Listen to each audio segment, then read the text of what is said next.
Hello students, welcome back. Today we're going to discuss the production of our platelets. And as before, what we're going to do first is we're going to illustrate all of the elements, the major elements involved, and then we'll come back and annotate. And so let's draw those elements here.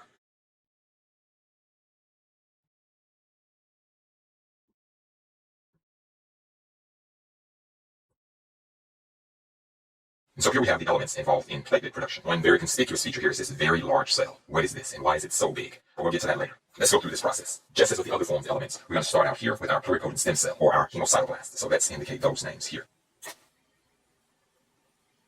So here we have our hemocytoblast, also known as the pluripotent stem cell. It's sometimes referred to as the hematopoietic stem cell or the HSC. So let's indicate those here. And so our hemopoietic stem cell is going to become our next cell. And this next cell is going to be our colony-forming unit.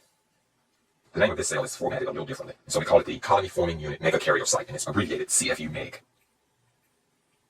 Just as with the other CFUs, this one has a receptor for the stimulating factor. And the stimulating factor here is going to be CSF-MEG, colony-stimulating factor megakaryocyte. We're just going to abbreviate it. And the receptor here is the colony-stimulating factor MEG receptor. So the CSF-MEG would bind to the CSF-MEG receptor. The stimulating factor has another name, and we'll be indicating that one later. As before, our CFU is going to become a blast. And this blast is the megakaryoblast. Let's indicate that here. And our megakaryoblast becomes this huge cell to the right here, which is our megakaryocyte. And so this huge cell is the megakaryocyte.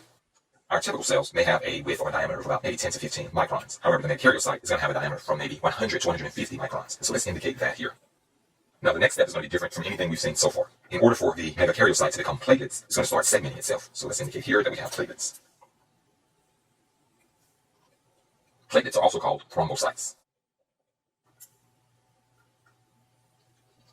Let's summarize the entire process. We start out with our hematopoietic stem cell. The stem cell gives rise to the CFU-MEG or the megakaryocyte CFU, which has a receptor on its surface. When the body needs more platelets, it's going to produce the CSF-MEG. The stimulating factor is going to bind to the colony-stimulating factor MEG receptor of the colony-forming unit MEG, which will give rise to the megakaryoblast. The megakaryoblast will then give rise to this cell, the megakaryocyte, which you can see is huge. It has a diameter of 100 to 150 microns in comparison to a typical cell, which may have a diameter of 10 microns. The membrane of the megakaryocyte is going to break off to form these very small pieces, and these are platelets. Another name for platelets is thrombocytes. This entire process, the production of platelets, is also known as thrombopoiesis. Let's indicate that here.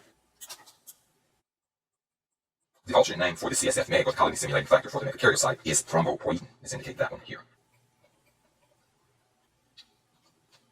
And so shown here is the entire process of platelet production or thrombopoiesis. In the event that the body needs more platelets, well, this will have already taken place. The body will release CSF-MEG or thrombopoietin. It will bind to the receptor on the CFU megakaryocyte, which will give rise to the megakaryoblast, which will then give rise to this huge cell, the megakaryocyte. This megakaryocyte, the membrane, will break off to form these small units called platelets or thrombocytes.